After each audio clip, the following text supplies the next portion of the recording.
प्यारे बच्चों, हम लोग कक्षा 7वीं में अध्याय 2 टॉपिक था हमारा जल पढ़ रहे थे।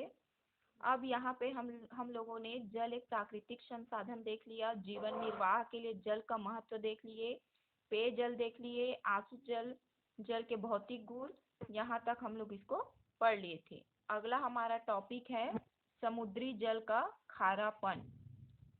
तो देखिए, समुद्री जल का खारापन टॉपिक हमारा क्या चीज है।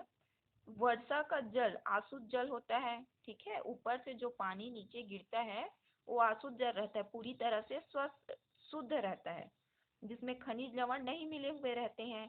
किंतु जैसे ही वो वायुमंडलीय में प्रवेश करता है, हमारा जो वायुमंडल प्रदूषण के कारण उसमें विभिन्न गैस घुले हुए रहते हैं, तो पानी उसमें मिल जाता है। जब यह जल मृदा तथा चट्टानों में से होकर बहता है तो उसमें कई प्रकार के खनिज लवण घुल जाते हैं, ठीक है।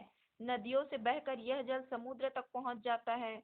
अब इस प्रकार समुद्र के जल में लवणों की मात्रा क्या हो जाती है, बढ़ जाती है, जिससे समुद्र का पानी खारा हो जाता है। कहने का मतलब है, जब पानी ऊपर से नीचे आता है तो वो शुद्ध रहता है, लेकिन जब जैसे ही वायुमंडल के प्रदूषण जो होते हैं उन विभिन्न प्रकार के गैस से मिलता है, तो उसका जो जल होता है वो मृदा तथा चट्टानों से होकर बहते हुए कई प्रकार के खनिज लवण उसमें मिल जाते हैं, जिससे क्या होता है, वो पानी खारा हो जाता है। वही पानी नदियों में बहकर जल समुद्र तक पहुंच जाता है, और इस प्रकार समुद्र के जल में लवणों की मात्रा बढ़ जाती है।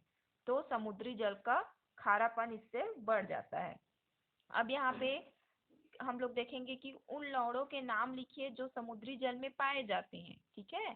समुद्री जल में कौन से लवण पाए जाते हैं, तो देखिए 1 मीटर पानी में 36 ग्राम लवण होते हैं, जिसमें अधिक मात्रा में नमक, सोडियम क्लोराइड के अतिरिक्त कम मात्रा में अन्य प्रमुख लवण सोडियम ब्रोमाइड, मैग्नीशियम क्लोराइड तथा पोटेशियम आयोडाइड होते हैं। तो ये इस प्रकार के लवण समुद्री जल में पाए जाते हैं। यह है हमारा टॉपिक समुद्री जल का खारापन। खारापन क्यों होता है ये भी जान लिए, और उसमें कौन कौन से लवण घुले होते हैं ये भी जान लिए। आगे हमारा टॉपिक है जल का असंगत व्यवहार। सामान्यतः हम लोग देखते हैं ठोस रूप उसके द्रव रूप की तुलना में भारी होता है, ठीक है। ठोस और द्रव जानते हो ना, तो जो ठोस रूप होता है उसके द्रव के रूप में भारी होता है, परंतु जल का व्यवहार इसके विपरीत होता है। आपने देखा होगा कि गर्मी के दिनों में शरबत को ठंडा करने के लिए डाले गए बर्फ के टुकड़े जल के ऊपर तैरते हैं, जबकि बर्फ ठोस भारी होता है, लेकिन जो बर्फ होता है वो अक्सर जल के ऊपर तैरती है। अतः हम कह सकते हैं कि बर्फ का घनत्व जल के घनत्व से कम होता है। यहाँ पे हम लोग देख सकते हैं, ये देखो, किसी पदार्थ का घनत्व उसके इकाई द्रव्यमान आयतन का द्रव्यमान है, मतलब घनत्व इज इक्वल टू द्रव्यमान बटा आयतन। तो हम लोग इससे अनुमान लगा सकते हैं कि जो बर्फ होता है वो जल से हल्का हो, बर्फ का घनत्व जल के घनत्व से कम होता है। आगे देखिए, कठोर एवं मृदु जल। कठोर और मृदु जल के बारे में यहाँ हम लोग देखेंगे।